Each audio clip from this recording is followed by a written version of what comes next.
Part 6. Treating the concubine, eliminating the wife, reborn.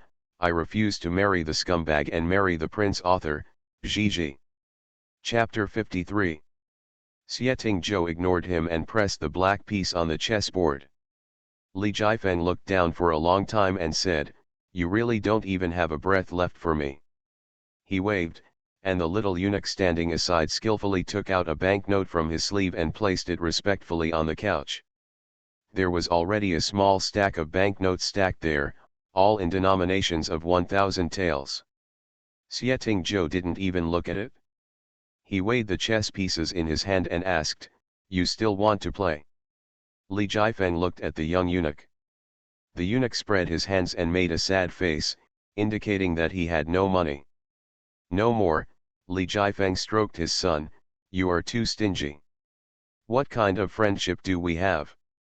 "It was a friendship because we clapped hands for the same person who broke his leg. You still charge money to play chess with me." Xieting Zhou threw the money into the basket and said, "I won't do it if others offer me money." The maid stepped forward and quickly took away the chessboard and placed refreshments again. Li Jifeng glanced at the maids and asked, "Why didn't you bring those beauties I sent you last year?" "Give it away," Xieting Zhou said calmly. Giving it away, Li Jifeng raised his voice, "The most beautiful one was also given away." "Delivered." Li Jifeng covered his chest and said sadly, "Xiayun. I didn't want to use that girl myself, so I kept it specially to give it to you, and you just gave it away like this. You didn't want you to give it back to me." Xieting Zhou picked up the teacup and skimmed the foam. "I thought you didn't want it, so I gave it to me." Li Jifeng felt heartbroken when he thought about it, as if he secretly kept the snacks that he didn't want to eat and gave them to others, but they just threw them away. "Where's Kang?" "The yard next door." "You let it come out," Li Jifeng said, rolling up his sleeves as if he was about to have a big fight. "You let it come out and bite me to death. I'll give in to all my sincerity." "You." Xifeng Xieting Zhou interrupted him. "No, no, no, no," Li Jifeng quickly smiled and pressed Xieting Zhou's arm. "I'm just kidding, don't let go, don't let go, that guy looks like he wants to eat me every time he sees me." He casually picked up a piece of snack and put it into his mouth. He glanced around and found Xieting Zhou staring at the snack in his hand. The look in his eyes was a little strange, as if he was troubled. Li Jifeng took a look at it, chewed some snacks and said, "You're not so stingy, are you? It's just a piece of pineapple cake." Xieting Zhou's gaze didn't move, which made Li Jifeng feel frightened. He shivered and put the remaining half of the pineapple cake in his hand back on the plate. "Give it back to you." Xieting Zhou said nothing and stared at the snacks on the table. Why would he think of Shiger? He remembered that the two of them played chess on the way back to Beijing. At first he behaved well, but then he got bored on the way to Beijing with the escort, so he got bored and bought a chess set. Shiger arranged it well, including hot tea and snacks. He remembered that one of the things Shiger particularly liked was pineapple cake. Often the stack of pineapple cakes is gone before a round is played. Xieting Zhou suddenly felt agitated. He raised his fingers and pressed his eyebrows hard. Li Jifeng felt that the Xieting Zhou he met this time was a little unusual. It didn't take long for the two of them to be separated, which was the year before last. The two occasionally exchanged letters, but he had never seen Xieting Zhou who was so deeply troubled. Li Jifeng couldn't think of anything that could upset Xieting Zhou so much. He looked a bit like his sixth brother who discovered that the girl he had just married actually liked his seventh brother. His sixth brother was probably like this at that time. Expression. Could it be that? Li Jifeng circled around him. Could it be that the girl you like actually likes someone else? Xieting Zhou looked at him like an idiot. Are you full? Get out when you are full. Li Jifeng drank a few sips of hot tea and didn't even finish a piece of pineapple cake. How could he feel full? But he felt that if he didn't leave, that guy Xiayun might really come out and bite him. Li Jifeng walked out cheerfully. Chang Liu immediately stepped forward to lead the way and said comfortingly, "Don't be angry, Your Majesty, Ninth Prince. The prince has encountered some troubles these past few days. He will be fine in a few days." Li Jifeng became more energetic. "What's bothering you?" Chang Liu said, "It's not a big deal, it's just that there is a guard in the prison." "Is Xie Yun sick? Why is he bothered by a guard? Did the guard stab him?" Li Jifeng asked curiously. "I kept thinking that it wasn't just a poke, it was a poke in the heart." Then he smiled and said, "I don't know either. Your Majesty, the Ninth Prince is here to invite you." Li Jifeng thought about it and suddenly stopped. "You take me to see it, I want to see who it is." "That can't be done," Chang Liu refused immediately. Li Jifeng hooked Chang Liu's neck. "What are you afraid of? I'll just take a look." "What if I think of a way to persuade him after taking a look?" Chang Liu thought to himself that it seemed okay, but it was just for a look, and Xie Tingzhou had never told anyone not to see anyone. The dungeon was dark, with torches on the walls. Shen Yu was sleeping when Li Jifeng left. She lay on her side on the straw mat. The quilt on her body was a little thin and could not block the cold air in the dungeon. She curled up into a ball. Li Jifeng grabbed the railing and looked inside.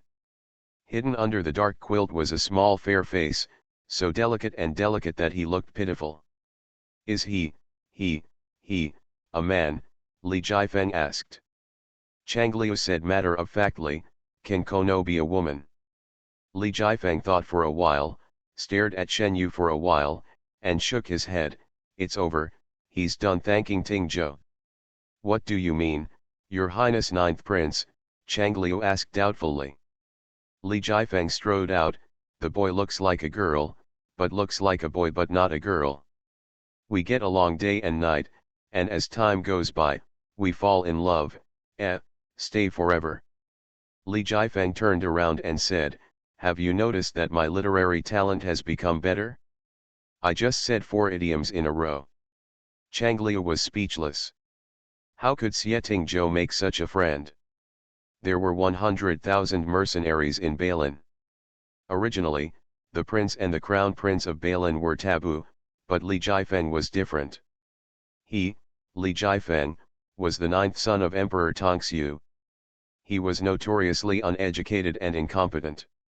Even if he made friends with Xie Tingzhou, no one would interfere because everyone believed that he was a piece of shit who couldn't hold up a wall. Fortunately, I was lucky enough to be born into an imperial family, so I would have no worries about food and clothing for the rest of my life. Chang Liu smiled dryly and said, "Indeed, His Highness Ninth Prince speaks with great literary talent." "I think so too," Li Jifeng said cheerfully. "Where did I just say it?"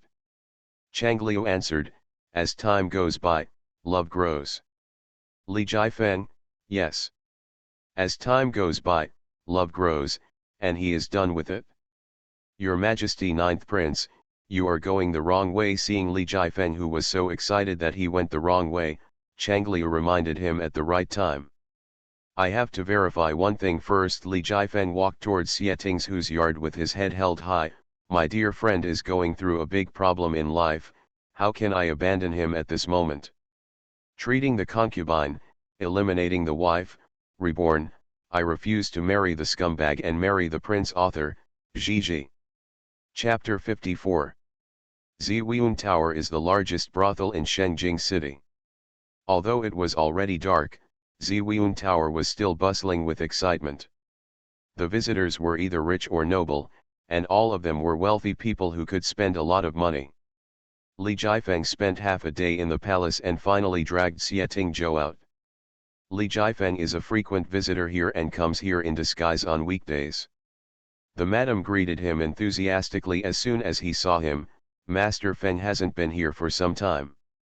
What kind of wind brought you here today? Everyone here is a smart person." The madam is a smart person and never inquires about the identity of the guests. As long as he can afford the money, he is the master, no matter who he is. Li Jifeng was not too cold in this winter, and he waved a folding fan gracefully. "I am bringing my brother here today. Look, this is today's distinguished guest." He stepped aside, and when he saw Xieting Zhou behind him, the madam was stunned for a moment. Li Jifeng folded his fan and said, "What are you looking at? Why don't you welcome people in quickly?"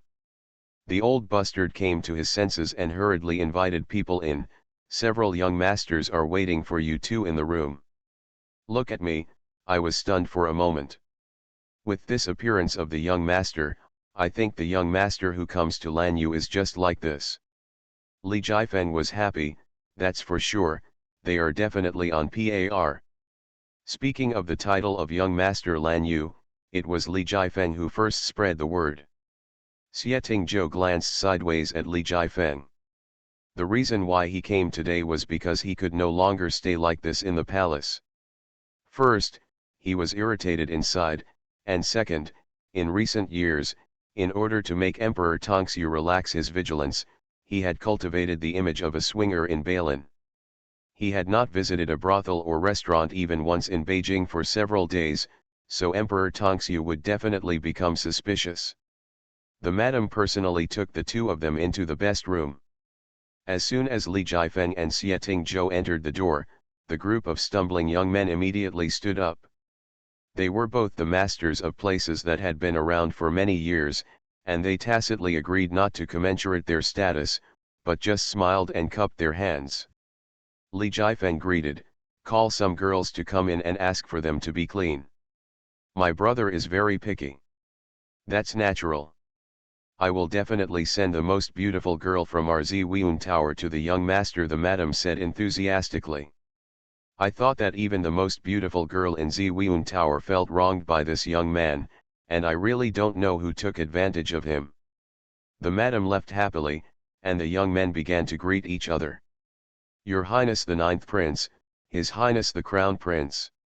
The few young masters here are all from high families, and they all know that the Xie family in Bailin is extremely powerful.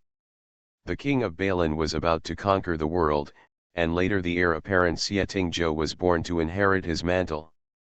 Xieting Zhou became famous as a young man, but unexpectedly something happened on the battlefield. Perhaps he was hit, and he started to live in debauchery ever since. No matter how dissolute these young men are, they can't dissipate him. Xieting Zhou nodded in greeting. "You have to be His Highness the Ninth Prince to invite the Crown Prince. I have sent many messages before but no reply."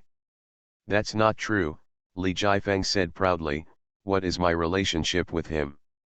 After a while, girls dressed up in gorgeous clothes filed in, some holding harps and others holding fans.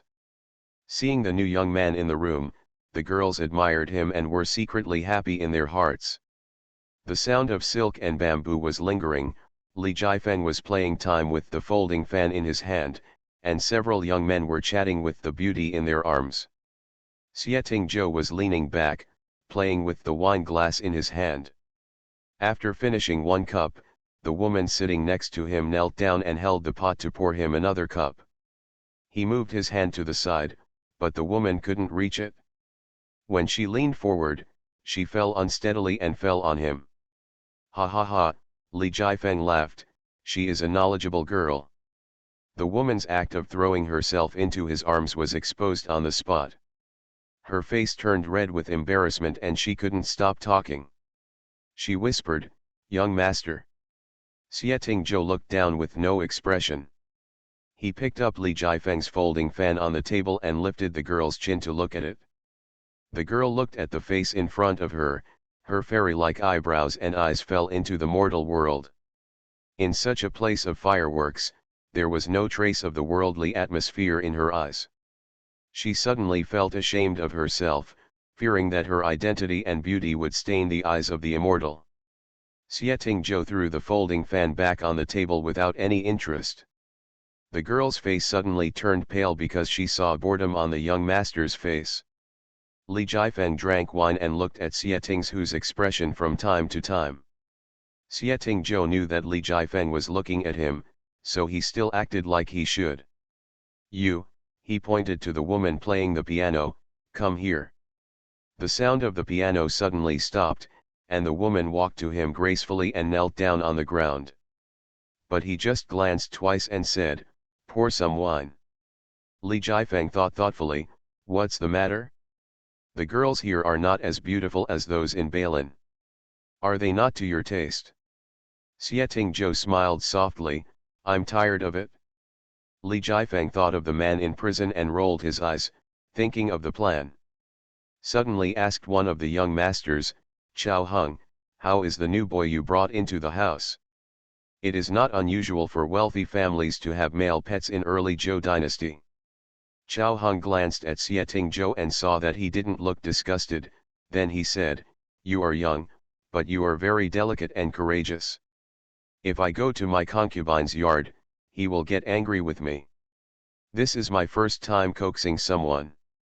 A man next to him named Shuejian, whose mother is the sister of the current holy emperor, asked, "Then how did you coax him?" Chao Hung smiled and said, "How else can I coax him? I'll just call him by his nickname and fall asleep for a while, and then give him some strange things later." Xieting Zhou remembered Shijir inexplicably. He remembered that his nickname was Shan Power. At least that's what the people below called him during that arena competition. Li Jifeng had been paying attention to him. Seeing him holding the cup with a thin smile on his lips, he leaned over and asked, "What are you thinking about?" Xieting Zhou was startled. How could he think of Shijir? When is it his turn to call someone by their nickname? Besides, if anyone hugged him and told Shan Power to be quiet, he would probably be furious on the spot. Judging from the conversation just now, Xieting Zhou was not disgusted with male favorites, and was slightly distracted at the time. Li Jifeng seemed to have discovered something strange and was excited all night. Li Jifeng spared no effort and poured a lot of wine on Xieting Zhou all night, and stayed in the private room on the top floor of Ziwun building that night. The sky turned white. Xieting Zhou suddenly woke up from his dream. He bent his legs and placed his palms on his forehead. The afterglow of heat still lingered on his body, and his sweaty back seemed to be still attached to two soft palms. He was dreaming about someone he never expected to dream about. In other words, he thought about it, but refused to admit it in his heart. The fragrant scene in the dream has not dissipated. The man's long hair is spread out on the couch, his cheeks are flushed, his fingers are curled up and grabbing the quilt, and the curtains are swaying with the waves. Xieting Zhou closed his eyes, took a deep breath, lifted the quilt and got out of bed. As soon as he moved, his whole body froze. The wetness on his underpants met the air conditioning, and the chill went straight into his heart. This is a must for teenagers.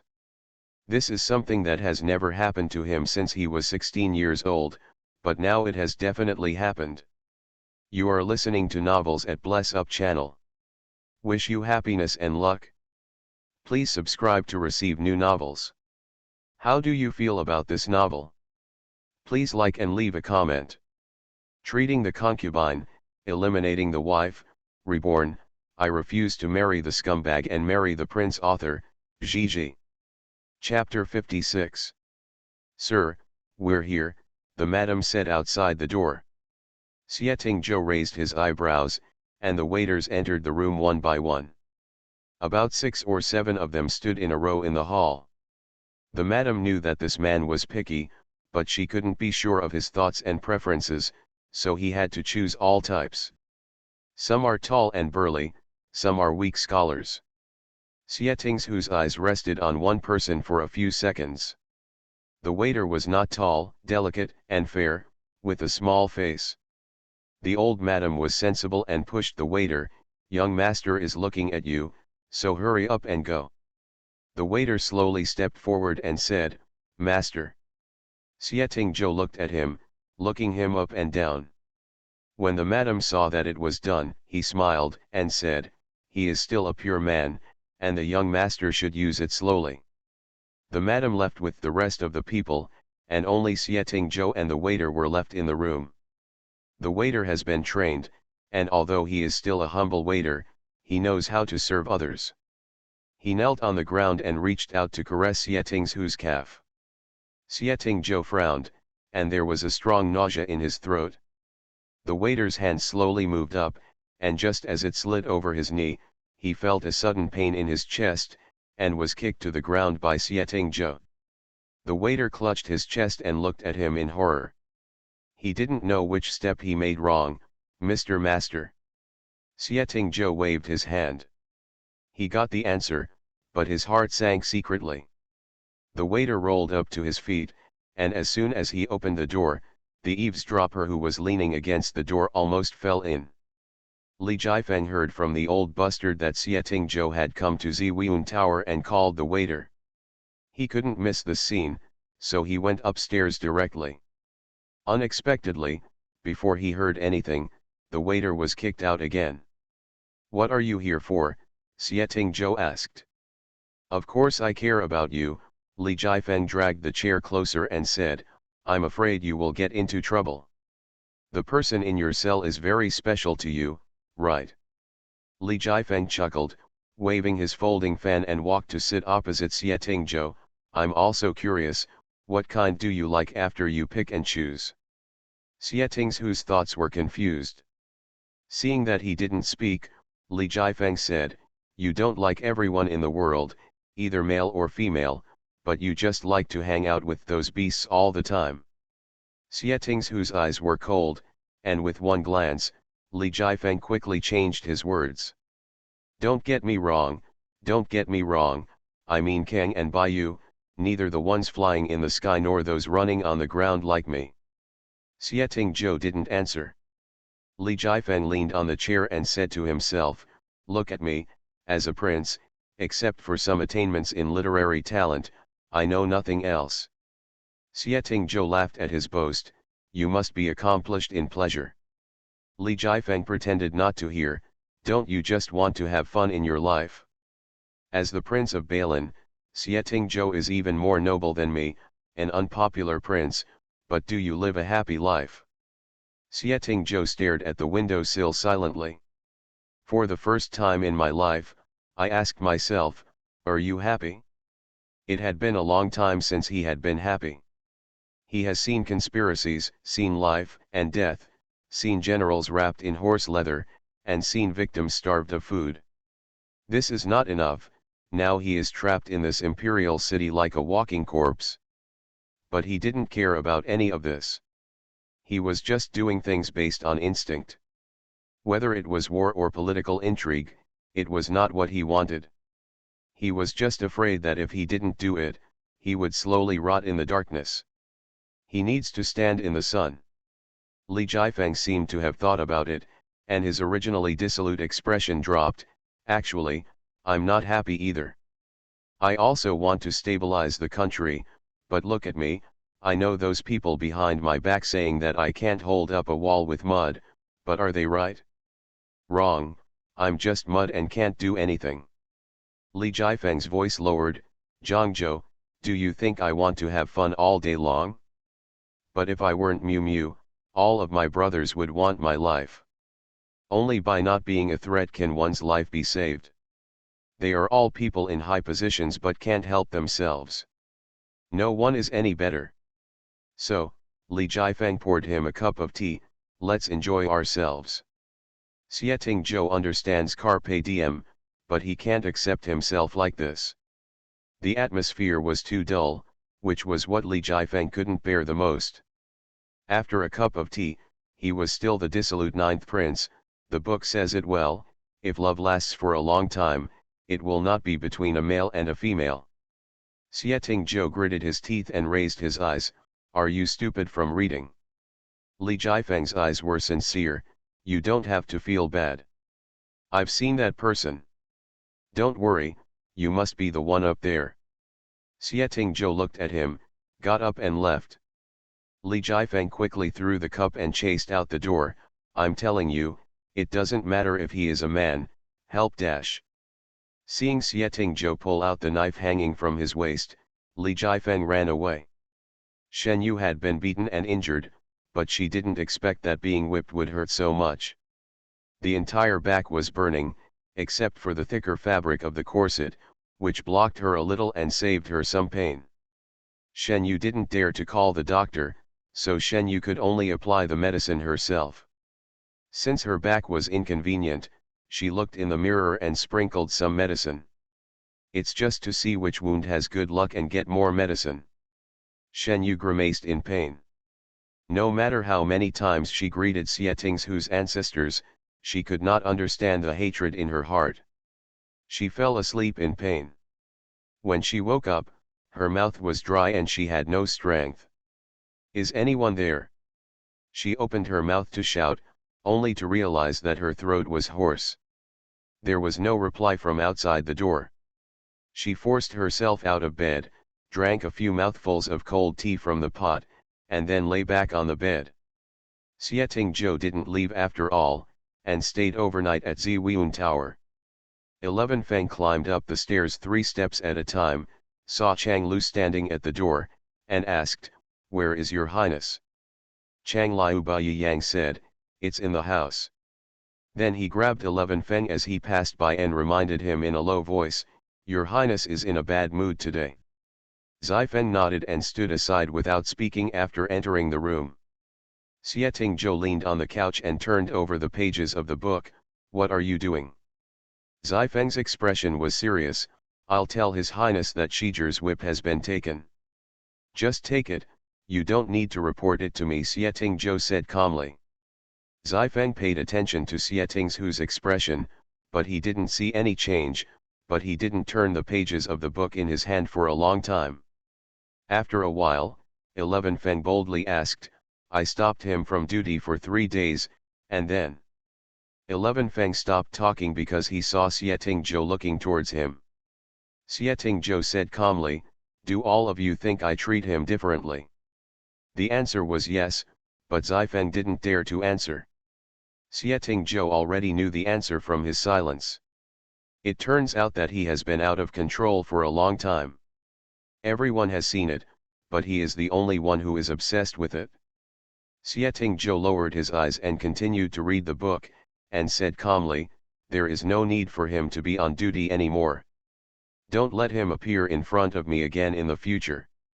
Xifeng looked up in shock, then quickly lowered his head. "What will be the arrangements after the Yan Liangwen case is over?" "Let him go. He can leave or stay if he wants.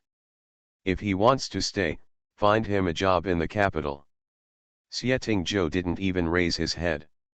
11 Feng had been out for a long time before he turned to look out the window and said, "Bring me a pot of wine. I don't know why love starts and I don't know where it ends. Maybe I can't see anyone and stop thinking about it. He will get used to it, just because he is already used to letting go." Warm reminder, if you find that clicking the next page will force you to jump to other websites, please use the chapter error or contact us at the bottom to inform us. We will handle it as soon as possible. Thank you for your understanding. Treating the concubine, eliminating the wife, reborn, I refuse to marry the scumbag and marry the prince. Author, Gigi. Chapter 57. At 5 o'clock in the morning bell rang. Before dawn, the 12 city gates in all directions of Shengjing were wide open. Several horses galloped into the city and headed straight to the Bailin Palace in Dongxi. The visitor dismounted at the gate of the palace and was taken to Xieting's study by the guards. Running all night, he was covered in sweat. The leading guard wiped the sweat from his forehead and took long steps. "It's only the 5th watch. I'm afraid it will disturb His Highness's rest. I'll wait until His Highness wakes up before reporting." The guard leading the way said, "Your Highness is always awake." The man didn't understand. Just when he was about to ask, the guard said, "I just came back from Ziwiun Tower and I'm still drunk. Did something big happen in Jingzhou?" The guard shook his head. "We're here, go in by yourself. Concubine is very repressed, and no one likes to get close to him for fear that something will go wrong." When he heard the guard's announcement, Xieting Zhou was leaning on the couch, his forehead aching, and he was playing with a bottle of high-quality gold medicine in his hand. He didn't know what he was thinking in his dark eyes. He spent 2 days in Ziwiun Tower. He was obviously tipsy, but his mind was very clear. The more he drank, the more he understood what he wanted. He glanced out the window and asked, "What time is it?" "At 6 o'clock in the year," Kono said. Sietingjo rubbed his brows and said, "Let him in." The guard came in and reported that the errand was not done well. While he was telling the whole story, he paid attention to Sieting's face, his heart still hanging. It was already too late when we arrived. There were no casualties among the other villagers, only my father-in-law. At that time, the uncle was still breathing a sigh of relief, so he asked me to tell you a few words. The guard recalled the scene at that time. The old man was lying in a pool of blood, holding his breath and said, "Tell them, don't blame yourself, old man, I have been alone for so many years, and it has been a long time, not so lively. I have long thought, I want to go and see my wife and children. I am now, very happy, but, I have something to worry about." It had just snowed the day before yesterday, and the piece of golden polygonatum outside the window was bent down by the fine snow. Sietingjo walked to the window, his breath stagnating in his throat. He did not expect that the relaxation and comfort of those few days would become a life-threatening weapon for his father-in-law. "Is there any more?" he asked quietly. The guard said, "My uncle asked me to tell Xiaoyu that I don't know who Xiaoyu is." "Sietingjo, just tell me." The uncle said that although his house was not very good, it was still a shelter from wind and rain. He left it to Xiao and asked him to live there if he had nowhere to go one day. Then the uncle entrusted the dog to please find me a suitable home. The guard finally finished conveying the uncle's words. Sietingjo asked, "Where is the dog?" The guard did not dare to raise his head. My subordinate buried him next to his relative's grave as requested by my father-in-law. The dog did not know what His Highness was going to do with it, so he took the decision without authorization and brought the dog back. Sietingjo stretched his fingers to fiddle with the snow on the window sill, thought for a moment and said, "You did a good job." Then, what to do with the dog, the guard asked boldly. "Bring it here." The guard took the order and left, just reaching the door. Wait, Sietingjo changed his mind, thought for a moment and said, "Give the dog to 11 Feng and let him send it to Shiyu. He has a plant in his yard, and within an hour the rhubarb has become its meal. Besides, the dog was very afraid of him and would tuck its tail when it saw him. However, Shijir became very happy every time he saw him." The first light of dawn added a layer of gold to the snow. Sietingjo wrote a word, but still couldn't calm down. Shiyu was red-eyed when he left the village. Now that he heard that his father-in-law passed away suddenly, he didn't know how sad he would be. He couldn't lie to himself, he was worried. Another hour passed, and the study door suddenly opened. Sietingjo strode out and said, "There's no need to follow." 11 Feng stopped and the white feathers under the eaves fluttered up. They circled in the air and then swooped down towards Sietingjo and landed on the branches on the roadside. The branch was stepped on by it, and broken snow fell down. The road to Lu Mingxian was very quiet. There was a servant sweeping the house. When he saw him, he immediately knelt on the ground. The closer we got to Lu Mingxian, the clearer the barking of dogs became, and occasionally there was the sound of claws digging at the door. Sieting's eyes flashed, he quickened his pace, pushed open the courtyard door, and Dawang jumped out from the door. Dogs have good memories, and Dawang also knew him. He walked around him and ran to the door of a room, barking again, looking very urgent. Sietingjo noticed something was wrong. Dawang was screaming so loudly, but Shiyu didn't come out. The door was ajar, leaving only a crack where the rhubarb squeezed out. As soon as he opened the door, light came in and fell on the person on the couch.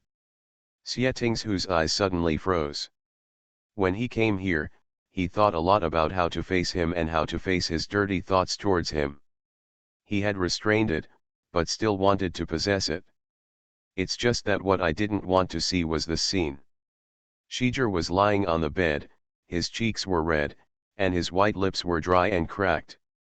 Xietingzhou touched his forehead, which was very hot, and called softly, Shijer, Shijer. Shen Yu's body ached with fever, and her back hurt even more. Someone was calling her, but she couldn't open her eyes. Xietingzhou saw his lips moving and leaned over to hear him, but he didn't hear his words, only his hot breathing in his ears. There was a teapot beside the bed, and I wanted to pour him a glass of water, but when he lifted it up, it was empty. Come here, Xietingzhou shouted loudly.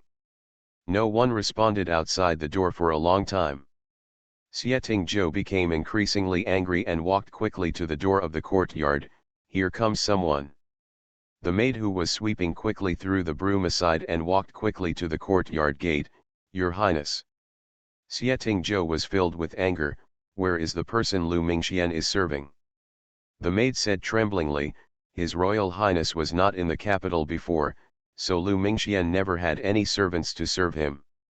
Xietingzhou was silent for a moment and said, Tell the doctor, get another pot of water and ask 11 Feng and Chang Lu to come over. When he returned to the room, De Wang was extremely well behaved, lying sleepily beside the bed. He looked up when he heard the footsteps, and then lay down again. Shijer's breathing became more rapid on the bed, and his forehead was hot, but he didn't sweat. Once the trauma is not treated well, it is easy to get infected and have a fever. It is unknown how long he has been lying here alone since he was whipped.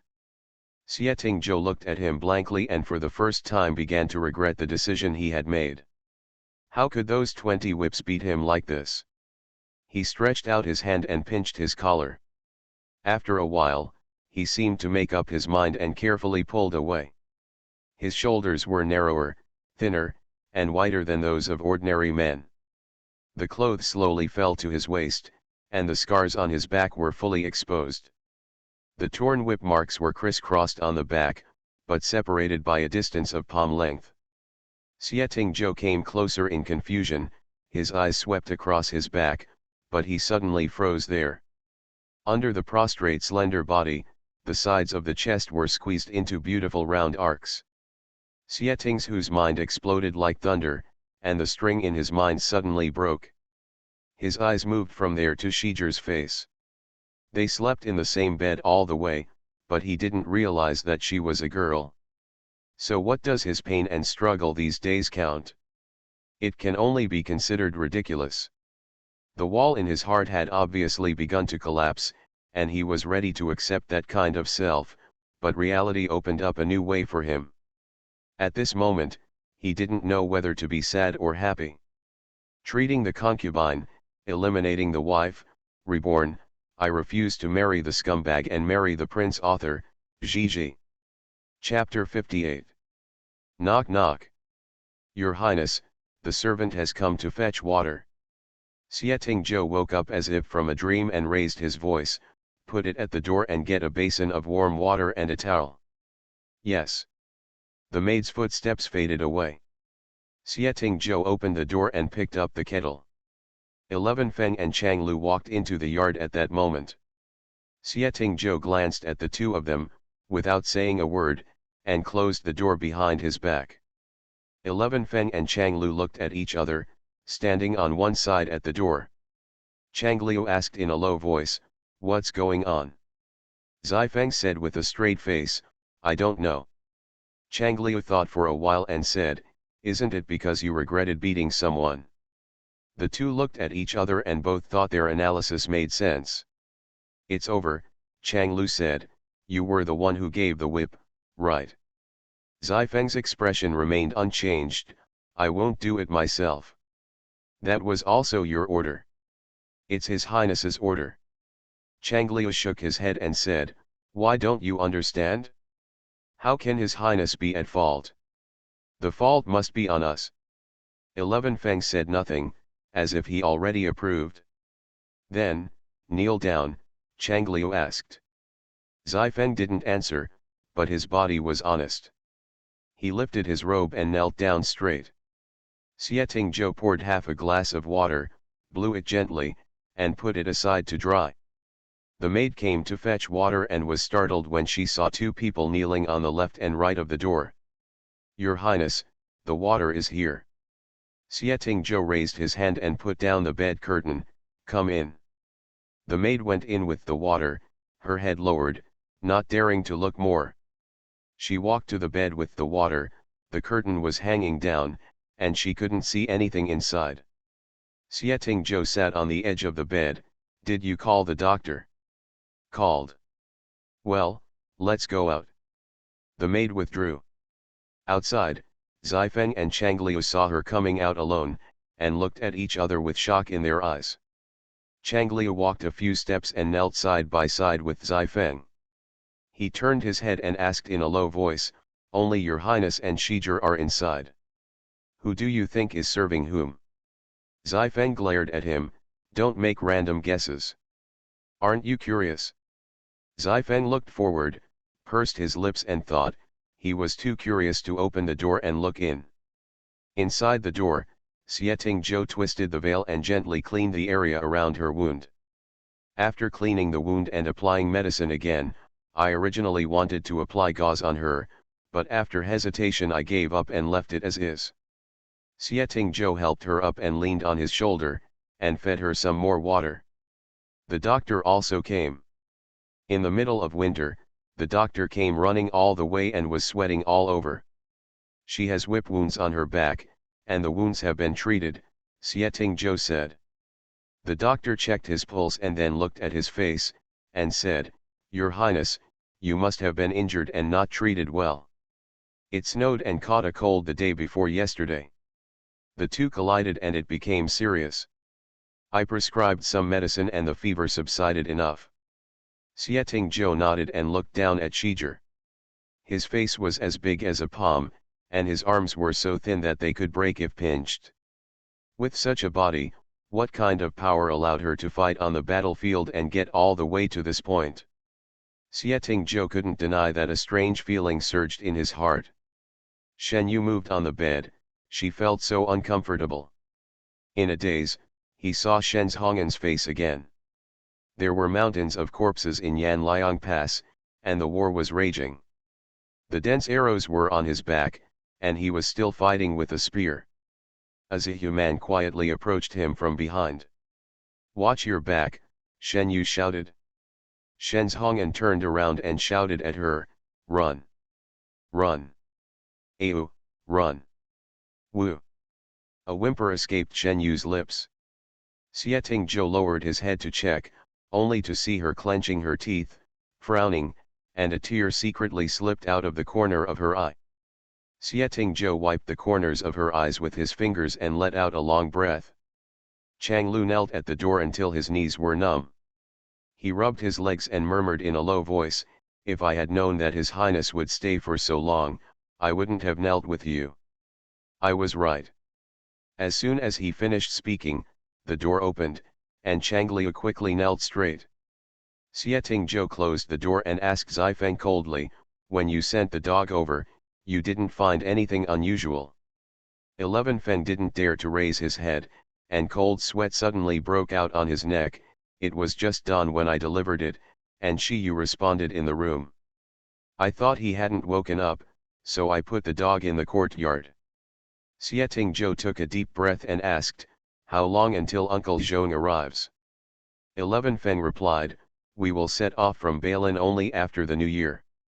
It is estimated that there will still be half a month. Uncle Zhong is the steward of Bailin Palace. This time Xieting Zhou comes to Beijing, he will definitely not be able to return in a few months like before. Emperor Tongxue wanted to keep him as a hostage in the capital, and his return date was uncertain. Now that Xieting Zhou has been living in Shengjing, the original servants are naturally not enough. These days, every family is thinking of filling the palace with people, but people are still reliable. Uncle Zhong and his servants all come directly from the north." Xieting Zhou frowned. Who is in charge of the internal affairs of the palace now? He was the housekeeper who was originally staying behind, but he is usually only responsible for arranging cleaning and maintenance. After His Highness returns to the capital, his daily life will be arranged permanently. It's me, Chang Liu answered. Xieting Zhou asked, there are people living in Lu Mingxian, why didn't they arrange a maid? Chang Liu was stunned, and it took him a while to react, but he is a guard. There is no reason to arrange maids for guards. 11 Feng turned his elbow and almost fell over if he wasn't paying attention. Xieting Zhou lowered his eyes and glanced at the two of them before walking away. Chang Liu didn't know why, I was right. Zifeng stood up and patted his pants, His Highness is asking you not to know why, but to remind you what to do. Chang Liu suddenly became enlightened and stood up, I'll make arrangements right now. Just as he limped out of the yard, he almost collided with Xieting Zhou who was returning. Xieting Zhou looked past him without looking sideways, walked to the room, opened the door and called out, De Wang. De Wang looked up at him and lay down again. Xieting Zhou walked over and bent down, saying, follow me, don't disturb her. De Wang seemed to understand what he said and followed Xieting Zhou away. A man and a dog walked into the courtyard, and a scream suddenly sounded in the air. Bai Yu swooped in and passed by. The wind picked up Xieting Zhou's hair, and De Wang was so frightened that he huddled next to Xieting Zhou's legs and remained motionless. Bai Yu landed on the courtyard wall and stared at De Huang. Xieting Zhou lowered his head and glanced at De Wang, then looked at Bai Yu, and said softly, don't make any noise, you can't move this. Xieting Zhou had his own considerations. Now that she was still ill, it would be useless to be so sad and happy that she could recover. Since Xiu didn't know when the Zifeng brought the rhubarb, it would be better to wait for a while and wait until she got better before telling her the news of her father-in-law's death. You are listening to Novels at Bless Up channel. Wish you happiness and luck. Please subscribe to receive new novels. How do you feel about this novel? Please like and leave a comment. Treating the Concubine, Eliminating the Wife, Reborn, I Refuse to Marry the Scumbag and Marry the Prince. Author, Gigi. Chapter 60. Shen Yu lay in bed for 2 days. This doctor has excellent medical skills and good medicine. The wound on his back healed quickly after the fever subsided. Everyone in the house knew that she had been whipped. When she left the east gate, the concierge smiled and asked if she was feeling better. As soon as she left the house, the concierge went to Kingpu residence to report the news. Shen Yu walked around the street as usual, and then entered the clothing store owned by Lu. As soon as the shopkeeper saw her, he invited her into the inner room, closed the door and said, young lady is finally here. I've been waiting for several days. Shen Yu sat down. Did Shen Yan reply to my letter? Most of the Lu family's shopkeepers are the sons of the Lu family's servants, who were trained since childhood and then sent to various places. First, Tu Ren is easy to use, and second, his family members are all in the Lu family, so he can be better controlled. Shopkeeper Lu shook his head and said, Second miss, I came to deliver a letter in my 3rd year of junior high school, but there was no reply. But there is news from Hes Hu. It's a letter from the old lady and Miss Hong Chiao. Give it to me quickly. Shen Yu stretched out her hand. Mrs. Lu is also a legendary woman. Although the Lu family was very wealthy back then, it was far from the grand occasion it is today. It was Mrs. Lu who single-handedly brought the Lu family to where it is today. The old lady had no children, except for one daughter who was married far away. Later, the old lady adopted a son from the clan, thinking that she would have some help. Now the uncle's son who was adopted is several years older than Shen Yu. The Lu family has a lot of wealth, so it doesn't hurt to give some away. The old lady once said that most of it should be reserved for Shen Yu and Shen Zhao. Shopkeeper Lu took out the letters, and Shen Yu followed the handwriting and opened a letter from her grandmother and looked at it quietly. Shopkeeper Lu didn't bother her and was waiting for her. In the letter, her grandmother said that she missed her very much and was worried that her daughter would be too miserable to survive. She said that she knew what she wanted to do. Although her grandmother only wanted her to be safe and happy, she would support her in whatever she wanted to do. There is only one thing, please remember to take care of your health and never take risks. If you can't hold on any longer, go back to Hezhu. Grandma is still there. After reading the letter from her grandmother, Shen Yu pursed her lips and wanted to cry. She sniffed before she could bear it, and then opened the red letter. Hong Qiao has been in Hezhu for a long time. She has been collecting news from various places for Shen Yu, and by the way, she is helping Mrs. Liu. She said in the letter that the old lady had been in poor health recently, but she didn't want anyone to tell Shen Yu, for fear that she would disrupt her plans and hold her back. Seeing this, Shen Yu finally couldn't hold back and shed tears. Shopkeeper Lu realized what was wrong and withdrew. Shen Yu didn't know whether her choice now was right or wrong. Should we give up hatred and cherish the people living around us, or should we continue on this more difficult road? She thought about it in her room for a long time but couldn't find the answer.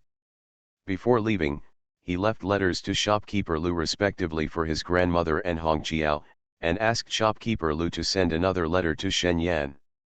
Xieting Zhou came back from an outing. Before he reached the door of Qingpu residence, he saw a man standing upright at the door. He slowed down for a moment, then walked over as usual, looking down at her. "You're not on duty today, what are you doing here?" Shen Yu nodded. "No, I'm here to thank His Highness." Xieting Zhou stepped into the hospital, and Shen Yu followed him consciously. "Where did His Highness go today?" "I have been waiting here for a long time." The whereabouts of her master was not something she, a guard, should know about, but Xieting Zhou didn't accuse him, and 11 Feng, who was following behind, naturally wouldn't remind him. Xieting Zhou heard some complaints from her. "I went there for the old lady's birthday." Speaking of Teifu, Shen Yu thought of Yu Wankaiu. The Yu family produced two Teifus, one was Yu Wankaiu's grandfather, and the other was her father. Yu Wankaiu must have known about her brother's death in battle for a long time, but I wonder how she is doing now. With a thought in her mind, Shen Yu asked tentatively, "I heard that the young lady from Teifu Yu's family is very beautiful. Has your highness seen her?" Xieting Zhou suddenly stood still and turned around. "What, are you interested in Miss Yu?" "Of course not," Shen Yu said with a dry laugh, "I just want to see what the beautiful country is like." Xieting Zhou, General. After entering the room and the maid served tea, Xieting Zhou asked, "What do you need to say thank you for?" Shen Yu said, "Thank you, Your Highness, for not killing me." "Are you mocking me?" Xieting Zhou picked up the teacup. After whipping someone so hard that he couldn't get out of bed, he turned around and said thank you for not killing him. "Isn't it ironic?" Shen Yu looked puzzled and said, "Thank you, Your Highness, for finding a doctor to treat my injury and for arranging a girl for me." Xieting Zhou pursed his lips slightly and said, "It's not me. If I want to thank you, thank Zifeng." Zifeng stood at the door, raised his finger and pointed at himself, with a confused look on his face.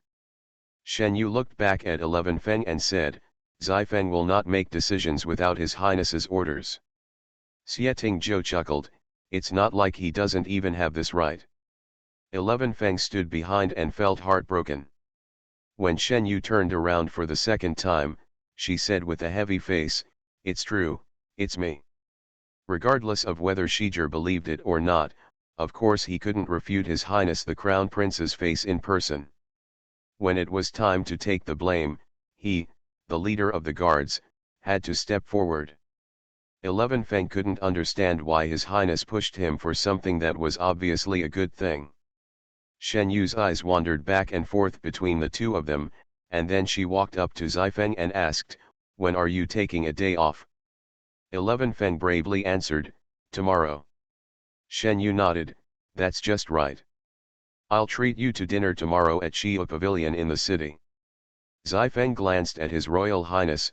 Xieting Zhou was leaning in his chair and looking at him lazily. "There's no need to treat guests to dinner," Zifeng said with a chill running down his spine. It's all. Eat? Who's inviting me to dinner? Chang Liu jumped in, why didn't you call me? Shen Yu smiled and said, you also come together and call all the brothers who are not on duty tomorrow to come. Chang Liu didn't know what happened just now, so he said with a smile, then, why don't you invite our highness? Shen Yu glanced at Xie Tingzhou, if his highness is willing to condescend, Shizhi will naturally welcome you. Xie Tingzhou nodded slightly, neither saying he wanted to go nor saying not to go. Shen Yu took 2 steps toward the door and suddenly stopped. She really wanted to talk to someone. She used to be her father and brother, but now there is no one. Looking at the whole Shengjing, the person she has spent the most time with in her life is actually Xie Tingzhou. Seeing her hesitation, Xie Tingzhou put down the teacup and asked, is there anything else? Shen Yu took a breath, mustered up the courage to turn around, and glanced at Zifeng and Changliu. Xie Tingzhou understood and waved his hand. Zifeng and Changliu stepped back and closed the door. Sit down, Xie Tingzhou said. Shen Yu was not polite to him and sat down opposite him. When the two get along, they can always bring back memories of the journey. Without guards or maids, he seems to be the same Xie Tingzhou who is too weak to take care of himself and wants her to do anything. But whenever someone was around, he became the aloof, powerful and indestructible Prince Balin. Xie Tingzhou knew that she had something to say, so he did not rush her, but picked a book and read it. His Highness said that it is better to be casual when there are no other people around, but do you really mean it? Xie Tingzhou glanced at her sideways, I want to see how casual you can be. Treating the concubine, eliminating the wife, reborn, I refuse to marry the scumbag and marry the prince author, Gigi. Chapter 61. Oh, Shen Yu said after a long time, I went out today. She knew she couldn't escape Xie Tingzhou's spy when she went out, so she just admitted it herself. Yes, Xie Tingzhou responded softly, without asking her why she went out and whom she met. Shen Yu stared at the table, I'm starting to doubt myself. Xie Tingzhou then raised his head from the book and asked, why? Shen Yu was a little depressed and lowered her head and said, actually, I still have a lot of things to do. I'm afraid that if I do this, it will be too late for other things, so I don't know whether what I am doing now is right or wrong. I was afraid that I would not be able to spend time with my grandmother, and I was even more afraid that I would not be able to do both things well. Xie Tingzhou stared at her, his long eyelashes creating a small shadow under her eyes. He asked, by your standards, what is right and what is wrong? Shen Yu shook her head, I don't know. You doubt yourself because you are afraid of making mistakes. Xie Tingzhou paused for a moment and said, since you don't know, how do you define it and say it is wrong after you do it? Shen Yu was stopped by his question for a moment and raised her head to look at him. Xie Tingzhou avoided her expectant eyes and said in all fairness, don't ask about right or wrong in this life, don't talk about right and wrong in this world. Xie Tingzhou looked out the window, besides, there is no right or wrong in many things, but you must have a clear conscience. Have a clear conscience, Shen Yu recited silently. Yes, in her previous life, she lived with guilt every day. Her father and brother died fighting at the border, but they were stigmatized. She suffered every day and every night, wondering why she couldn't do anything. Now God has given her another chance. She can't save them, but she can let them go cleanly, and she can also make those who harmed them pay with their lives. I understand, Shen Yu suddenly laughed, but please have a clear conscience. The gloom between his brows was gone, and the smile was a little dazzling for a moment, and Xie Tingzhou turned his face sideways. Shen Yu made a big move and booked an entire floor in Xiu Pavilion the next day. Xie Tingzhou didn't say no, so he agreed. Many people came to the palace, and Shen Yu brought Arya with her. Coming back from Yanliang Pass, it was rare to be so relaxed, and many people drank themselves unconscious. Shen Yu's body has not yet recovered, and no one dared to persuade her to drink because of Xifeng's warning. Xifeng himself did not dare to drink more. He carried the unconscious Changliu back and went to Xietingzhou to revive him. Xietingzhou was in the yard next door, sitting alone under the eaves, tearing meat and feeding Baiyu, with rhubarb lying at his feet. Rhubarb doesn't eat raw meat, and it won't eat it if it's thrown to it. Baiyu is so proud that he doesn't even look at it. After De Wang arrived, Kang was put in a cage and had been filled with resentment for the past 2 days. Hearing the footsteps, Xietingzhou didn't look back and asked, "Have you all returned?" "I'm back." Xietingzhou threw a piece of meat into the air. Baiyu flapped his wings and picked up the meat before it hit the ground. He stood on the railing and swallowed the meat. 11 Feng said again, "I'm afraid it's not a good sign that Emperor Tongxiu summons His Highness to enter the palace during the court tomorrow." 11 Feng picked up the handkerchief in the tray beside him. Xietingzhou took it and wiped his fingers leisurely. What else can he do? "I'm 15. If he doesn't take action, there will be no reason to keep me in Shengjing. Tomorrow will just be to find a reasonable reason again. That's all." Fengtian Hall is majestic and towering, with 2 golden dragons on the eaves seeming to take off.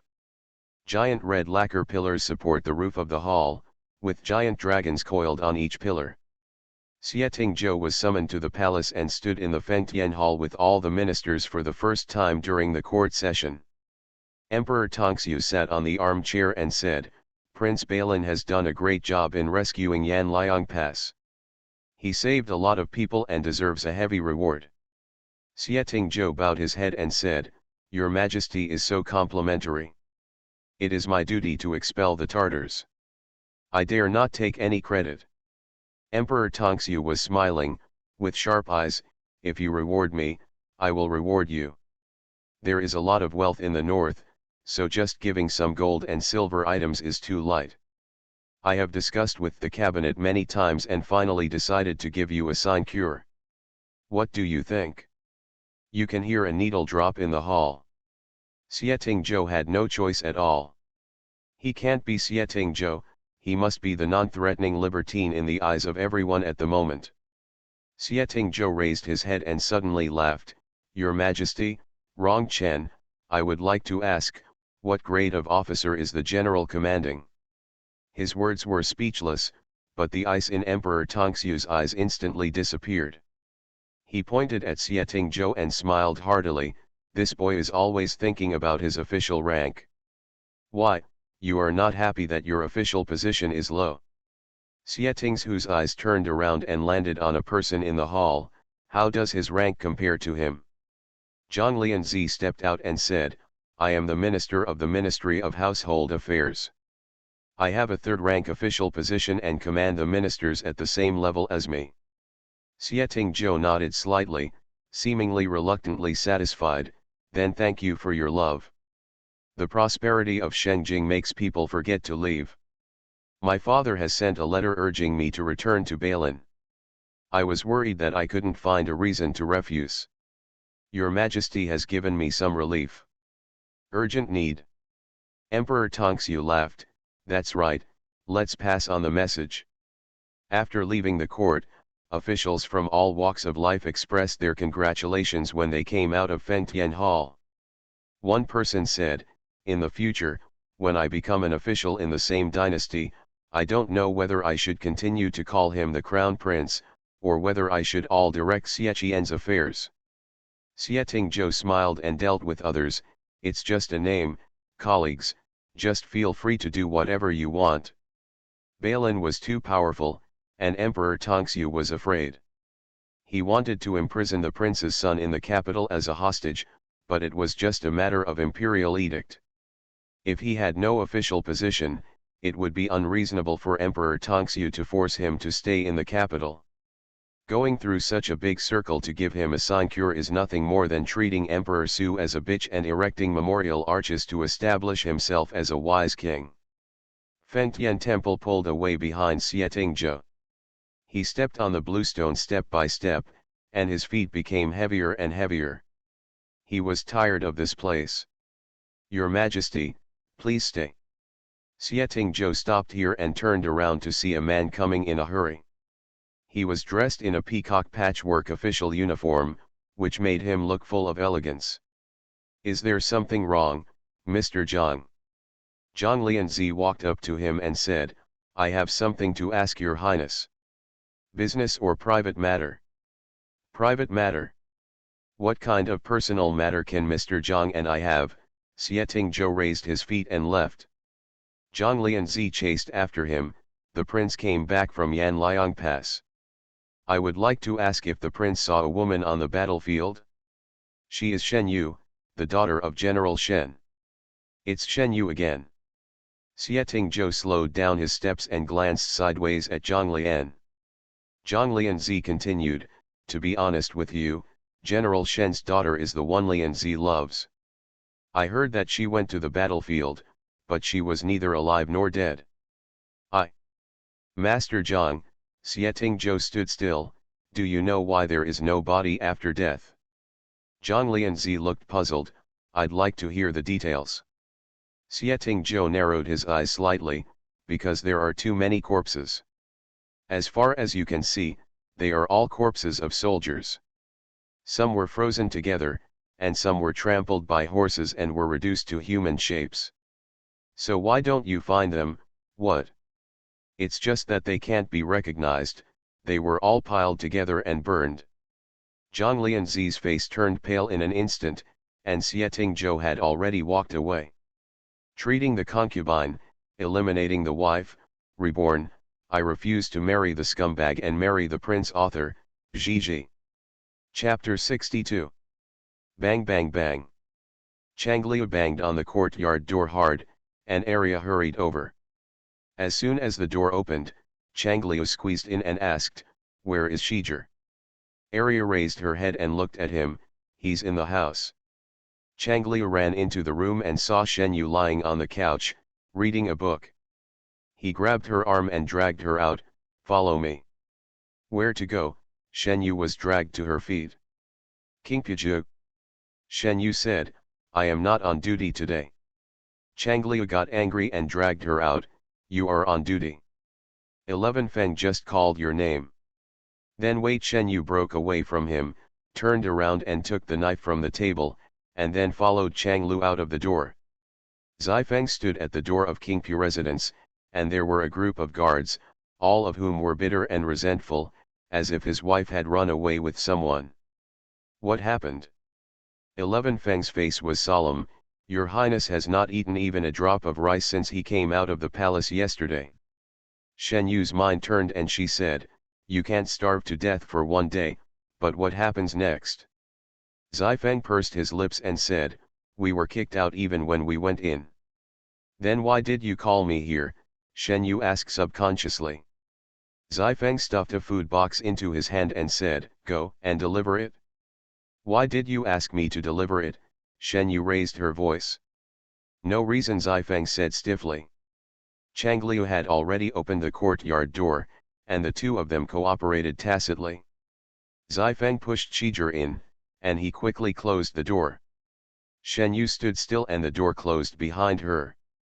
She turned around and stared at the door for a while. It seemed that the meal of wine and meat the day before yesterday did not help her make friends. When encountering difficulties, they still pushed her out without hesitation. Just think of it as feeding the dogs. Shen Yu sighed and walked towards the study carrying the food box resignedly.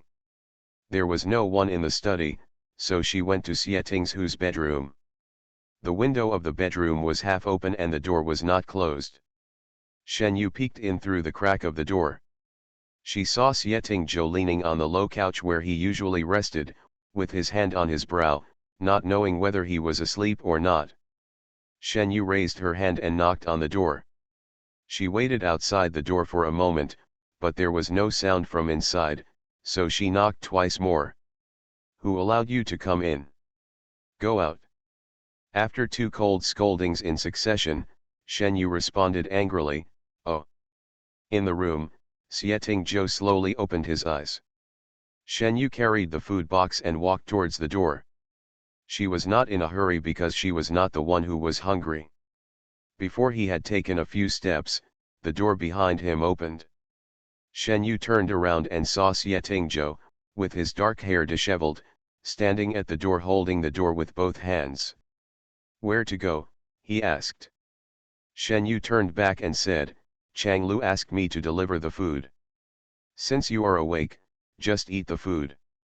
People outside are very anxious." She was not in a hurry. For such a big person, she could not die from hunger after several meals. When they were at Yanliang Pass, who among the soldiers had not been hungry for several days and then left hungry again? Shen Yu walked in and put the food on the table. Xie was still standing there. "Come and eat, it will get cold in a while," Shen Yu said. Xie walked over and sat down. They all had balen dishes, but he couldn't work up his appetite now. Shen Yu felt that Xie must have been disciplined very strictly when he was a child. He was very particular about eating and did not talk or sleep. He only used half of the bowl in silence and put away his chopsticks. The stove in the bedroom had been burnt out long ago, as no one had added any charcoal to it. It was equally cold inside and outside the house, and Xie whose white jade-like finger bones turned red from the cold. He is a patient person, Shen Yu knows it. Xie watched her busy, looking for charcoal to light the stove. She has seen the world and is generous with her actions. The thin calluses on her hands are all caused by martial arts training. Her technique of lighting charcoal is very unfamiliar, and she is not someone who has done rough work. Her background should be very good, not from a small family. But who is she? Xie thought. "Sit over here," Shen Yu greeted. Xie didn't move. He looked like an empty shell with no sadness or joy today. In the next 1, 3, 5, or even 10 years, he might be trapped in this imperial city. Shen Yu lay on the table and looked at him, and said softly, "I understand how you feel. It will be fine in a few days." Xie was quite surprised. "What do you know?" "Of course I understand," Shen Yu nodded with a clear look on her face. "It's just like going to jail. You won't get used to it for the first few days, but you'll get used to it as time goes by." Yes, it's not like he was in jail, but the prison he was imprisoned in was a little bigger, covering the entire Shengjing, and he had a false position that seemed to have unlimited glory, but was actually shackles. Xie stared at her. "You are really good at metaphors." Shen Yu thought he was praising herself. "It's okay." Xie smiled suddenly and said, "I have never been in prison. I don't think the food in Zhao prison is so rich." Shen Yu said quietly, "I haven't eaten it either, but I'll let you know how it tastes after I eat it in a few days." Xie remembered that the Yan Liangwen case was now being tried, and it wouldn't be long before she would be tried. "The Ministry of Punishment will come to question you in a few days. Have you figured out how to deal with it?" "Of course I tell the truth." Shen Yu was still hurt by the whip on her back. She touched her shoulder and joked, "I will tell the truth. I will tell them how I told you. I will try not to let them. It hurts to be whipped." Knowing what she meant, Xie pursed his lips and said, "The beating you received was not in vain." He added, "Don't worry, no one from the criminal department will touch you." After saying this, the room became quiet again. Shen Yu thought for a moment and looked down at the knife at her waist. This is the one she took from Xie carriage when she was in danger. She loves knives, so she hasn't been willing to return it for so long, and even found a scabbard for it. Xie didn't rush her, so she pretended not to know. Anyway, it was Xie who was protecting him with the knife. After a moment of hesitation, she took off the knife from her waist. Xie watched her put it on the table and gently pushed it toward him. "What?" Shen Yu said nothing and turned sideways, leaving only Xie with a profile. Xie frowned. She was clearly reluctant to part with him. Before pushing him over, he saw her reaching out and caressing the knife. Then she Xietingzhou looked at her slightly awkward profile. At that moment, a vague idea suddenly emerged. Is she coaxing him? She saw that he was in a bad mood, so she was trying to comfort him. She must have never coaxed anyone, so she would clumsily hold her favorite things in front of him like candy in a child's hand. She was reluctant to return the knife before because he was unhappy, so now she is willing to give it to him. Xietingzhou suddenly felt soft in his heart. He stroked the scabbard with his fingertips and whispered, "I'll take it." Shen Yu glanced at him secretly and said awkwardly, "This book belongs to you. You are listening to novels at Bless Up channel. Wish you happiness and luck. Please subscribe to receive new novels. How do you feel about this novel? Please like and leave a comment. Treating the Concubine, Eliminating the Wife, Reborn, I Refuse to Marry the Scumbag and Marry the Prince. Author, Gigi. Chapter 63. A few days later, Dolly Temple came to pick him up. The people from Dolly Temple showed the sign at the entrance of the palace, and the guards of the palace welcomed them into the hall. "My lords, please have a sip of tea first, and then go and invite His Highness to come over." The leader of Dolly Temple's errands was named Zozone, who was promoted to the rank of Shaoqing of Dolly Temple the year before last. He waved his hand and said, "There's no need for tea. We'll just grab the person and leave. Please lead the way." If Dolly Temple wanted to come to the palace to get someone, they still had to show their face, so they sent Zozone, the young minister of Dolly Temple. The guard said, "I'm afraid this won't work. The person you want to mention is now your Royal Highness's personal guard. If your Highness doesn't nod, no one can take the person in the palace." Several people in Dolly Temple looked at each other and knew that this process was inevitable. In terms of title, he is the eldest son of Balin and the future king of Balin. In terms of official position, Xietingzhou is now in charge of all affairs. He is a high-ranking official. He is not an easy person to offend from any angle. Besides, no one is sure about this man's temper, they just heard the rumors. In short, it is not a fuel-efficient lamp. Zozone thought for a while and said, "How can we bother the Crown Prince to come to see us? Naturally, I will go down to see the Crown Prince. You can lead the way." The guards took the person to Kingpu residence and asked for instructions before letting him in. As Zozone entered the hospital, a black figure jumped down from the tree with a vigorous posture. After seeing clearly what it was, Zozone immediately took 2 steps back, pressed the handle of the knife with his thumb to move it out, ready to draw the knife at any time. Xietingzhou stood leisurely under the eaves and said, "Don't be nervous, it's just a domestic pet." "Whose family pet is a leopard?" Cold sweat broke out on Zozone's back. He walked slowly around the crowd with long steps, looking at everyone with his light golden eyes, full of danger. "Your Majesty," Zozone said coldly, "my lower official, Zozone, is here to mention." Gilagilakang bowed his back and suddenly called out. "That is the unique roar of a leopard." Zozone was interrupted and immediately jumped back a step and pulled out the knife with a swipe. Several prison officials who came to fetch people did as they were told, and the palace guards in the courtyard also drew their swords. The situation seemed to become unmanageable at once. Xietingzhou handed the plate he was feeding Baiyu to others, narrowed his eyes and said, "Zozone, are you going to use the knife in my palace?" Zozone's enemy, but with the Black Panther staring in front of him, he didn't even dare to put away his sword. Your Majesty, you have misunderstood. His Highness's pet is very powerful." Zozone's back was wet with cold sweat, and he could hardly lift his head due to the aura of one person and one leopard. Xietingzhou smiled, "Kang." Black Panther stared at these people for a few seconds before turning back to Xietingzhou. Xietingzhou asked, "You haven't said why you are here yet." Zozone originally had the Emperor's orders and came to do business, but his momentum was suddenly suppressed, and now he can't even raise it even if he wants to. The 3 divisions will review the Yan Liangwen case.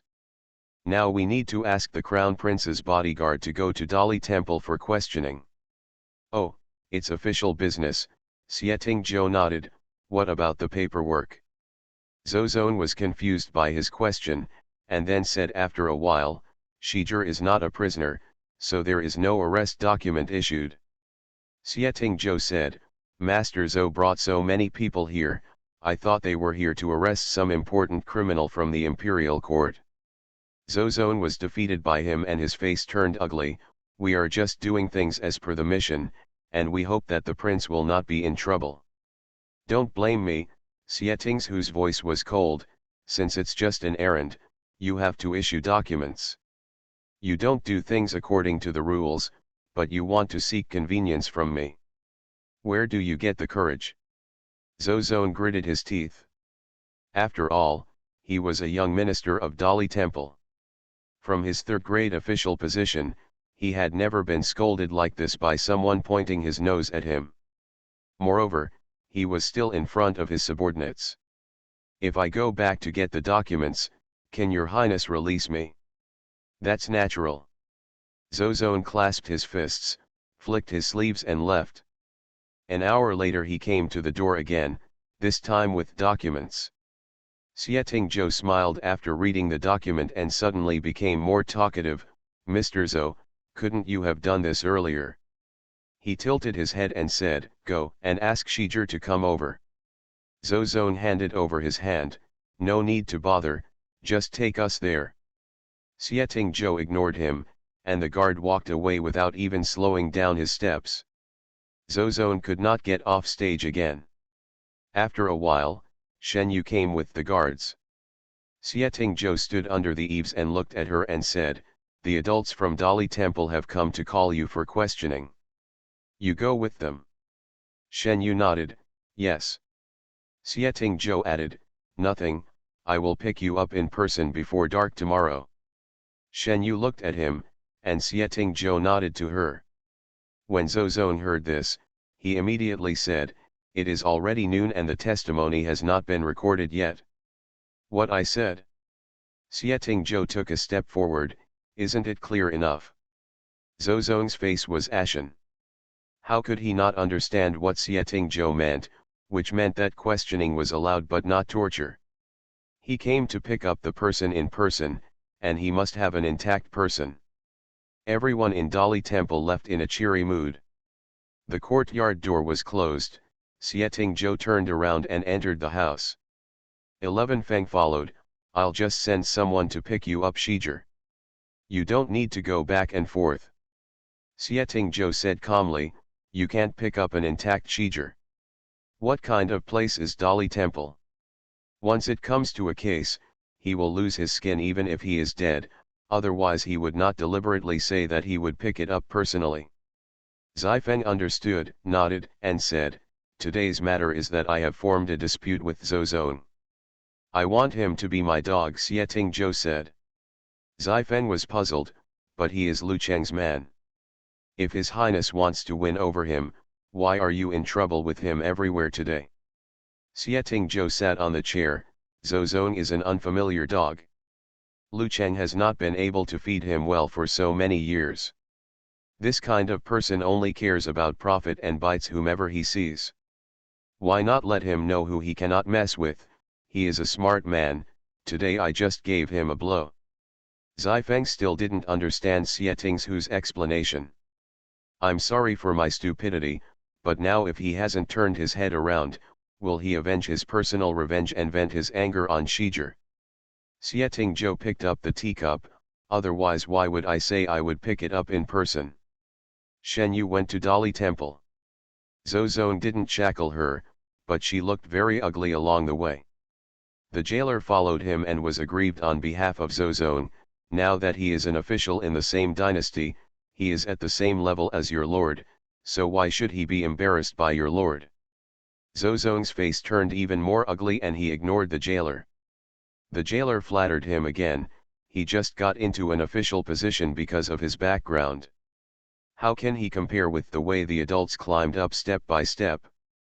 Zozone suddenly stopped. turned around and kicked Yu Chang. I crawled. He was born to sit on a high platform. He was born to sit on a high platform. You bowed like this in front of me because you expected me to be with him. Do you want me to chop him up? The jailer covered his chest and quickly knelt on the ground. The adults have wronged the young ones. The young ones are just complaining for the adults. Zozone tossed his sleeves and left. Warm reminder, if you find that clicking the next page will force you to jump to other websites, please use the chapter error or contact us at the bottom to inform us. We will handle it as soon as possible. Thank you for your understanding. Treating the concubine, eliminating the wife, reborn, I refuse to marry the scumbag and marry the prince. Author, Gigi. Chapter 64. People detained by Dali Temple are usually kept in prison. Shiger's identity is unknown and he can only serve as a witness. The light in the Dali Temple prison is dim, and all kinds of bloody torture instruments are hung on the walls. Those with a little weaker willpower can often have their defenses broken psychologically before the trial begins. You said that Shen Hongan sent 3 urgent reports to Shenzhen. Where is the evidence? Shen Yu said calmly, there must be records of newspaper delivery by couriers going to Beijing at the inns along the road. We will know where the source is. The record was written down quickly and recorded in the case file. Zozongdao, how can you, a soldier with no official position, know about the urgent report? Your Excellency, you don't know something, Shen Yu said. Of course you didn't know it before the battle at Yanliang Pass, but Liang Jianfang closed the door and tried to trap thousands of troops. When General Shen issued the third seal, he was already at the end of his rope. Many people in the military know that urgent reporting is no longer a secret, but the hope of life for soldiers. Zozong looked at him warily. The young man in front of him looked to be only 16 or 17 years old. His eyes were a little scattered and a little sharp, but his thoughts were clear and calm from beginning to end. He was not to be underestimated. Since Ye Yun was so fond of him that he came to pick him up in person, then there must be something special about this man. The interrogation lasted from early afternoon until late at night. There was no special room for witnesses in Dali Temple, so Zozone had no choice but to place her in Dali Temple prison. Dali Temple is in charge of important cases. Those who can be sent here are either extremely vicious people or high-ranking officials who have been dismissed. The conditions of the cells are also different. For officials awaiting trial who are expected to stand trial, the cells are naturally different. Yan Liangwen was an important case, and Shen Yu was a witness. Although Zozone was angry with Xie Tingzhou, he could not avenge his personal vendetta and put her in the lowest cell. In the dead of night, the banging of the clappers reaches its 4th round, and the patrolling jailer completes his last round of rounds in the cells, and then it will switch to 1 round every hour. The jailer took a look at Shiger's cell and saw him lying on his side on the bed with his back to the cell door, snoring softly and appearing to be sleeping soundly. The sound of Yu Cheng's footsteps faded away, and another moment of incense passed before Shen Yu suddenly opened her eyes. The cell on the left was empty, but the people in the cell on the right were snoring loudly. Shen Yu walked quietly to the cell door and observed it for a moment, then took out a slender wire from her boots and started to unlock it. She half crouched and fiddled with the wire in the keyhole a few times, only to hear a very slight click as the lock opened. There is an iron chain wrapped around the door, and the iron chain will make a sound if it is moved slightly. She took off her coat and wrapped it in the iron chain, opened the door slowly, looked around both sides of the aisle, and walked deeper into the Dali Temple prison. Liang Jianfang is sleeping. He was imprisoned in Dali Temple prison all the way back from Yanliang Pass, but he was not afraid and could still eat and drink. Shen Yu stood in front of the wooden bed, looking down at the sleeping Liang Jianfang. This is the man who killed 100,000 troops behind closed doors and killed his father and brother. The enemy is right in front of him, and his heart is always screaming that he will be skinned, cramped, and cut into pieces, but he can only suppress the hatred that is about to explode in his heart. Reason told her that this was not enough. How could his life be worth the lives of those 100,000 soldiers? The black hand behind him has not yet surfaced. Shen Yu raised her foot and kicked Liang Jianfang on the wooden bed. Liang Jianfang had long been accustomed to being woken up by the jailer in the middle of the night, interrogating him when he was sleepy and when his willpower was weakest. Thinking it was a jailer again, Liang Jianfang slowly got up. When he saw that the person in front of him was not dressed as a jailer, he was so frightened that he shouted.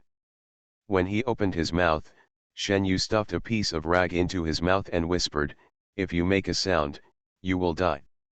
Do you think it is faster for the jailer to run away, or for me to take your life faster?" Liang Jianfang opened his eyes wide.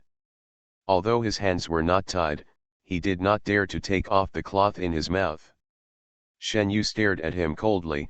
"Let me ask you, who instigated you in the Yan Liangwen case?" The person in front of him had his back to the light, so Liang Jianfang couldn't see the person in front of him clearly. Shen Yu took out the dagger and twirled it in her hand a few times. "I'll count to 3.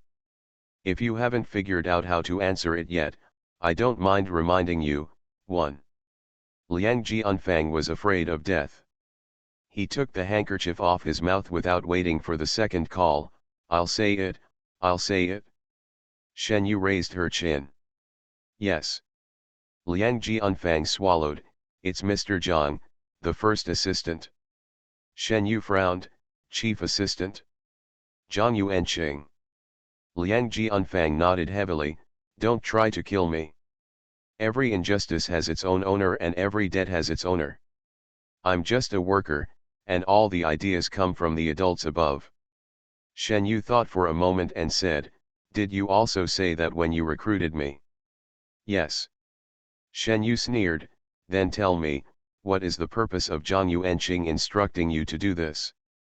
Liang Jianfang whispered, "Master Zhang and General Shen have a holiday. As for what the holiday is, I don't know." "You don't know, then let me tell you." Shen Yu picked up the dagger and put it against Liang Jianfang's neck, leaned closer and said slowly, "That means, there is no festival." As he got closer, Liang Jianfang suddenly saw his face clearly. He had seen this man in Shen Zhong'an's army, and he was following Shen Zhao. Shen Yu didn't miss the flash in Liang Jianfang's eyes when his lie was exposed. It was because he was subconsciously looking for a solution when his lie was exposed. Shen Yu raised her dagger slightly, and Liang Jianfang was forced to raise his chin. "I'll give you another chance to answer again. I want to hear the truth." Liang Jianfang didn't dare to move. "I really didn't lie." "Wrong answer." Shen Yu smiled. Liang Jianfang read the danger from his smile, his pupils shrank, and before he could react, he was tapped on the acupointment, and the cloth was stuffed into his mouth again. Then there was a sudden pain in my leg. Liang Jianfang's eyes widened instantly and he let out a low growl. Shen Yu said, "Is it worth it? The people behind you want you to die, but you block it for them, and you even try to bite others on their behalf." Liang Jianfang opened his mouth to bite Zhang Yuanqing. If Shen Yu hadn't been married to Zhang Lianzi in her previous life and knew something about Zhang Yuanqing, she might have actually believed it. Zhang Yuanqing is one of the few good people in the Zhang family. When his father and brother were wronged in the last life, Zhang Yuanqing was also the first to stand up and defend Shen Zhong'an, saying that he was definitely not one of those people who were greedy for merit and rash. It can be said that Emperor Tongxue did not issue a decree to punish the Shen family in the end, which was largely due to Zhang Yuanqing. Later, when she married into the Shen family, Zhang Yuanqing also talked to her and asked her to live in the Shen family with peace of mind. The Zhang family would not let their loyal ministers feel cold in the future. It's a pity that she was finally heartbroken by Zhang Lianzi. Shen Yu said coldly, "Do you know why we took such a long detour instead of taking a shortcut when escorting you back to Shengjing?" Liang Jianfang felt dizzy from the pain, but he concentrated on listening to his words. "Because the person you want to protect is thinking about killing you all the time."